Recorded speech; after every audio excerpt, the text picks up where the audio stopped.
अब अमेरिका के अंदर ही इजराइल की मुखालफत शुरू हो गई है। जी हां, वही अमेरिका जो दरअसल इजराइल के लिए हमेशा शाना बशाना खड़ा रहता था, जहां डोनाल्ड ट्रंप पूरी जंग इजराइल के लिए लड़ रहे थे, उसी अमेरिका के अंदर अब इजराइल की मुखालफत शुरू हो गई है। बल्कि अमेरिका के पार्लियामेंट में भी इजराइल मुखालिफ आवाज उठने लगी है। आप दरअसल ये सोच रहे होंगे कि यह आखिर कैसे मुमकिन हो सकता है। दरअसल अमेरिका में डेमोक्रेटिक पार्टी के सेनेटर चक शुमर ने इस करारदाद की मुखालिफत की है, जिसका मकसद इजराइल को अमरीकी बख्तरबंद बुलडोजर की फरोख्त रोकना था।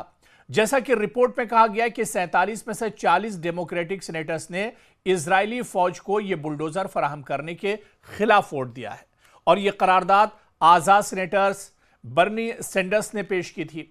जिन 7 डेमोक्रेट सेनेटर्स ने इस करारदाद के खिलाफ वोट दिया है, इनमें चक शुमर, रिचर्ड और इसके अलावा Chris Coons, Catherine Cortez Masto, John Fetterman, Kirsten और इसके अलावा जैकी रोजन इसमें शामिल हैं। दरअसल यह वोटिंग डेमोक्रेटिक पार्टी के अंदर इख्तिलाफात को भी जाहिर करती है। अगस्त 2025 में एक यूनिवर्सिटी के सर्वे के मुताबिक 75% डेमोक्रेट्स गजा में इजराइल की जंग के लिए मजीद फौजी इमदाद देने के खिलाफ थे। बर्नी सैंडर्स ने इस वोट को पेशरफ्त करार दिया है और कहा है कि आज 80% से ज्यादा डेमोक्रेटिक अराकीन ने अमरीकी अवाम के साथ खड़े होकर नेतन्याहू को फौजी इमदाद रोकने के हक में वोट दिया है। दूसरी जानिब एरोजिना से ताल्लुक रखने वाले सेनेटर मार्क केली ने भी इन डेमोक्रेट्स में शामिल थे जिन्होंने करारदाद के हक में वोट दिया। हालांकि वो पहले सैंडर्स की कुछ कोशिशों की मुखालफत कर चुके थे। वोट से पहले अपनी तकरीर में उन्होंने कहा कि वज़ीर-ए-आज़म बेंयामिन नेतन्याहू और सदर डोनाल्ड ट्रंप के गैर जिम्मेदाराना फैसलों ने मुझे यह फैसला करने पर मजबूर किया और मैंने यह फैसला आसानी से नहीं लिया है। जाहिर है कि यह मामला अमरीकी फौजी इमदाद से मुताल्लिक है, खासतौर पर ऐसे बख्तरबंद बुलडोजर्स की फरोख्त जो इमारतें गिराने, फौजी कार्रवाइयों और शहरी इलाकों में ऑपरेशंस के लिए इस्तेमाल होते हैं। नाक़िदीन के मुताबिक ये आलात गजा में तबाही और इंसानी हुकूक की खिलाफ वर्जियों से जुड़े हुए हैं। ऐसे में डेमोक्रेटिक पार्टी दरअसल ये वोटिंग वाजे करती है कि डेमोक्रेटिक पार्टी के अंदर भी 2 धड़े हो गए हैं और इस पार्टी के अंदर भी सब कुछ ठीक ठाक नहीं है। यानी एक धड़ा इजराइल का हामी है जो रिवायती तौर पर इजराइल की हिमायत करता है, सिक्योरिटी ताउन को जरूरी समझता है, और तनकीदी तरक्की पसंद धड़ा है, इंसानी हुकूक और फिलिस्तीनियों के मसाइल पर ज्यादा जोर देता है, इजराइल को फौजी इमदाद महदूद करने का हामी है। और अवाम में भी दरअसल जो यूनिवर्सिटी का सर्वे है इसके मुताबिक 75% डेमोक्रेट वोटर्स मजीद फौजी इमदाद के खिलाफ हैं। यह एक बड़ी तब्दीली है क्योंकि माजी में इजराइल की हिमायत ज्यादा मजबूत थी।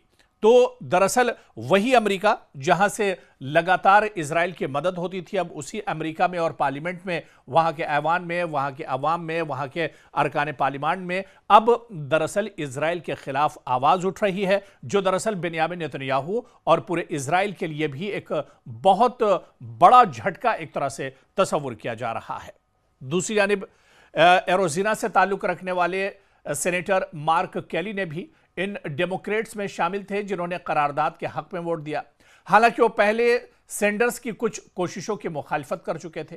वोट से पहले अपनी तकरीर में उन्होंने कहा कि वज़ीर-ए-आज़म बेंयामिन नेतन्याहू और सदर डोनाल्ड ट्रंप के गैर जिम्मेदाराना फैसलों ने मुझे यह फैसला करने पर मजबूर किया और मैंने यह फैसला आसानी से नहीं लिया है।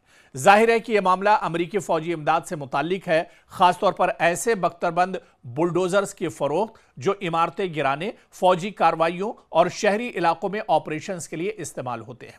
नाक़िदीन के मुताबिक ये आलात गजा में तबाही और इंसानी हुकूक की खिलाफ वर्जियों से जुड़े हुए हैं। ऐसे में डेमोक्रेटिक पार्टी दरअसल ये वोटिंग वाजे करती है कि डेमोक्रेटिक पार्टी के अंदर भी 2 धड़े हो गए हैं और इस पार्टी के अंदर भी सब कुछ ठीक ठाक नहीं है। यानी एक धड़ा इजराइल का हामी है जो रिवायती तौर पर इजराइल की हिमायत करता है, सिक्योरिटी ताउन को जरूरी समझता है, और तनकीदी तरक्की पसंद धड़ा है, इंसानी हुकूक और फिलिस्तीनियों के मसाइल पर ज्यादा जोर देता है, इजराइल को फौजी इमदाद महदूद करने का हामी है। और अवाम में भी दरअसल जो यूनिवर्सिटी का सर्वे है इसके मुताबिक 75% डेमोक्रेट वोटर्स मजीद फौजी इमदाद के खिलाफ हैं। यह एक बड़ी तब्दीली है क्योंकि माजी में इजराइल की हिमायत ज्यादा मजबूत थी। तो दरअसल वही अमेरिका जहां से लगातार इजराइल की मदद होती थी, अब उसी अमेरिका में और पार्लियामेंट में, वहां के ऐवान में, वहां के अवाम में, वहां के अरकान पार्लियामेंट में अब दरअसल इजराइल के खिलाफ आवाज उठ रही है, जो दरअसल बेंयामिन नेतन्याहू और पूरे इजराइल के लिए भी एक बहुत बड़ा झटका एक तरह से तस्वुर किया जा रहा है।